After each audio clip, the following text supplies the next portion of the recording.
On the early morning of November 13th, 1974, Ronald Defoe Jr. slaughtered his entire family in cold blood, and the story that followed behind it is intense. Each member of the family lay in their beds on their stomachs as their blood stains the bed sheets.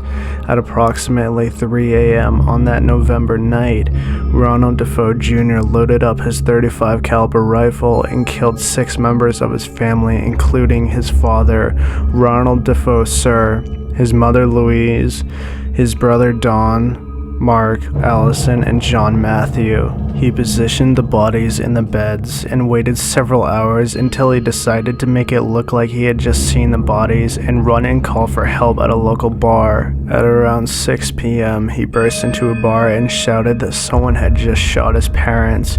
A few locals called the police and made their way to the house that wasn't far from the bar. The police arrived at the house and found the bodies in their own beds, but some things that were present were not clear. The Defoe's neighbors didn't report hearing any gunshots, just the dog barking. There was also no signs of struggle and no evidence that they had been drugged. The police immediately began to question Defoe on where he was and what he had come home to. Defoe's alibi was that he was at work, but his job reported that he had left his car dealership job early at noon. Police discovered after forensic searches that the family members had been dead before 6 a.m. Through investigation and questioning, Defoe changed his story several times, including a claim that a mob hitman had killed his family and made him watch. He soon confessed to the murders and was put in jail for almost an entire year before he stood trial for the murders on October 14, 1975. Things began to twist as Defoe mounted an insanity plea. He said that he heard voices in his head and in the house itself that told him to murder his family. Since Defoe had a history of drug and alcohol abuse, the jury did not believe him and found him guilty on all 6 accounts of second-degree murder. He was sentenced to life in state prison and is still held at New York's Green Haven Correctional Facility. He is now around 67 years old. Defoe Jr. had a long history of fighting with his father in drug abuse, including heroin and LSD. Defoe Jr. had a long history of fighting with his father in drug abuse, including heroin and LSD. His father was known to beat his sons and wife, and most of all, Defoe Jr., because so much was expected from him. Defoe began taking drugs at 17 and used it to cope with being humiliated at school for his weight and personality. He was soon expelled from school for violent behavior, and his parents brought him to a psychiatrist, but Defoe Jr. stopped going, saying that he didn't really need the help. His parents tried to make peace through the years through gifts and help and even a job at his father's car dealership, but Defoe was a lost cause. When he was 18, he took up that job at his father's dealership but barely showed up to work. Fights with his father grew over time, and Defoe had even threatened his father with his rifle after a hunt, and Defoe fired the gun out of anger, but the rifle failed to fire. His father, surprised, ended the discussion. His father later decorated their house with religious items and paintings and even brought the family to church more. When the neighbors questioned all the new decorations, his father replied with, "'Cause I have a devil at home."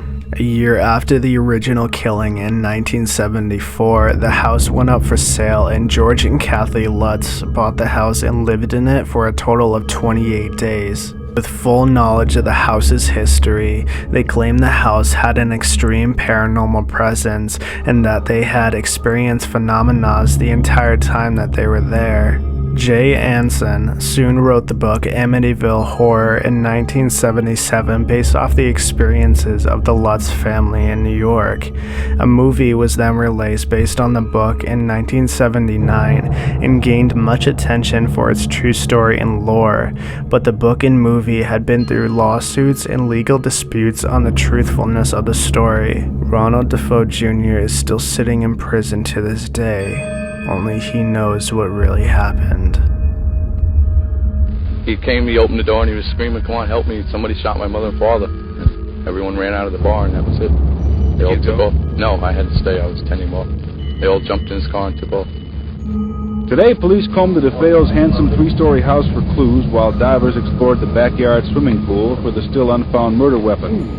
Police have been questioning the son Ronald and now say he is being, quote, safeguarded. Investigators say without explanation that they now feel young DeFeo was in the house at the time of the murders, but they're not yet considering him a suspect. And so forth. We have no suspect at this time. We have no indication of the motive at this time. What about Ronald DeFeo, the son, the surviving son? Ronald is being safeguarded by the Suffolk County Police at this time. Why safeguarded? Why? Because there's 6 members of the family dead, and we don't know why, and he's the sole remaining member. Is he also a suspect? He's not a suspect at this time. Few people in the neighborhood knew the family well, but those who did described them as close-knit. Well, I think they were just very sweet, very religious people, very family-minded people. That's about all I could say. Very good, very generous, just tight.